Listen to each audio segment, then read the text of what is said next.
కడియం శ్రీ గారు ఇలాంటి వారు అంటే చాలా ఆరోపణలు జిల్లాలో తక్కువ వచ్చిన వాళ్ళు ఇళ్లలో వారు ఒకరు. వారే ఈ ఎక్స్ప్లెనేషన్ ఇవ్వవలసిన కర్మ పట్టింది అని అంటే నిజంగా కూడా ఇది చాలా దుర్దినం. ఇది అలా మేము చూస్తున్నాం. నా మీద కూడా మొన్న కూడా కొన్నిట్లలో రాసిండ్రు. ఓ ముగ్గురు పావు డజన్ ముఠా ఫోటోలు పెట్టుకొని అది కొత్త ఫోటో తిరిగి వచ్చినట్టు వచ్చింది. కానీ అందులో ఒకడు రాష్ట్రానికి కబ్జా పెడతారు, ఒకరు జిల్లాల కబ్జా పెడతారు, ఒకడు రెడ్డిపురంలో కబ్జా పెడతారు. దాని వెనుక ఎమ్మెల్యే ఎన్కౌంటర్ చేద్దామని చూస్తానని, కేసులు పెడతానని, వేధిస్తానని, వెనుకున్నాడని, ముందున్నాడని. నేను మళ్ళా కూడా చెప్తాను, నేను ఎలక్షన్లో గెలిచిన తెల్లారే చెప్పినా ఎక్కడెక్కడ మీరు కబ్జాలు పెట్టిన అన్నీ ఉన్నాయి, వాలంటరీగా ఒప్పచెప్పండి. మంచితనంగా ఒప్పచెప్తే పిల్లల పెళ్లిలకు చదువులకు కొనుక్కున్న భూములన్నీ కబ్జాలు పెట్టి ఆ ఇబ్బందులు పెట్టి వాళ్ళకు ఒప్పచెప్పండి అని దేవని చెప్పిన. ఎన్నుకున్నాడు ఎందుకు? నేను ముందునే ఉన్న దాంట్లో ఎన్నుకున్నాడు ఎందుకు అతను ముందున్నాడనే రాయండి. నాకు ఏం ఇదన్నదల్లా వాస్తవం ఇవ్వండి. వాళ్ళకి ఏమని చెప్పడం తప్ప కేసులు పెడతాను, ఎన్కౌంటర్ చేస్తాను, రౌడీ షీట్ ఓపెన్ ఇవన్నీ ఎన్కౌంటర్ చెప్పిస్తాను రవి. ఆ పిల్లగాని మేము ఇవ్వలేని కూడా ఏం చేస్తానికి మేము కక్ష సాధింపు చర్యలు చేసుకోవాలనుకుంటా పోతే ఇవాళ గిన్నెలకి ఇక్కడ అనుకోకుండా వాళ్ళు తిరగకపోతారు. వాళ్ళు తిరగ మేము చేస్తే మా అభివృద్ధి ఏదో మా పని ఏదో మేము చేసుకొని రోజు ఎన్ని నిధులు తెస్తానో ఏం చేస్తానో అని రాసుకుంటూ పోతాను. పొద్దుగా లేస్తే తిరుగుతాను. ఎలక్షన్లు ఉన్నా లేకున్నా తెల్లారికెళ్ళి తిరుగుతున్నాం. కానీ బాధ అనిపిస్తుంటుంది. ఏంటంటే పెద్దలు చెప్పినట్టు రాసేటప్పుడు మేము మనుషులమే కదా, మీ తిరిగా రాసేటప్పుడు ఇది రైటా రాంగ్ అని తెలుసుకొని రాస్తే బాగుంటుంది.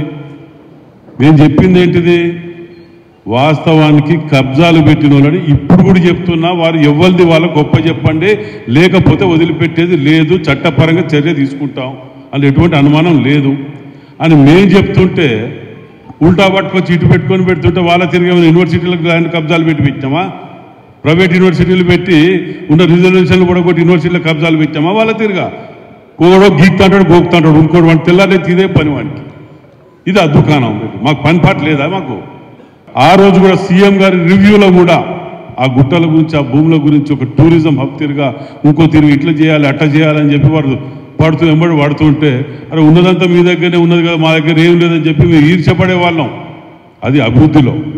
కానీ ఆ ఒక్కటి రెండు పేపర్లలో నిజంగా కూడా బాధ అనిపిస్తుంది. ఆ యాజమాన్యాన్ని కింద మీరేం చేయగలుగుతారు లేండి, కానీ ఆడ మీద ఆ ప్రెజర్ కూడా అర్థం పర్థం అన్నం తింటానం కదా అనే ఆలోచన ఉండాలి.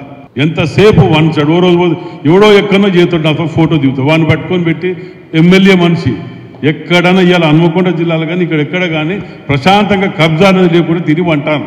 మేము ఇంటి ముందే బోర్డు పెట్టాం, ప్రైవేట్ ఈ ల్యాండ్ కేసులు పరిష్కరించబడేది రావద్దు, కోర్టులో చూసుకోవాలని.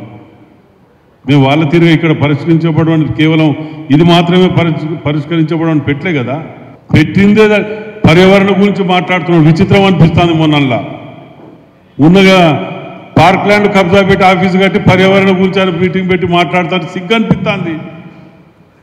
వాళ్ళెమ్మడి ఆ పిల్లగాడు ఎవరో ఉన్నాడు, ఆయన గతంలో కూడా పేరు చెప్పిన. అప్పుడు పొద్దుగాలైతే కబ్జాలు పెట్టి గాంజాయి సపరేట్ తిరిగిన పిల్లలు వీళ్ళని పట్టుకొని ఎంబడి ముగ్గురు మూడు దొంగలు అసలు ఆ ప్లేట్లు పెట్టి ఫోటోలు పెట్టాలి అలా ముగ్గురికి.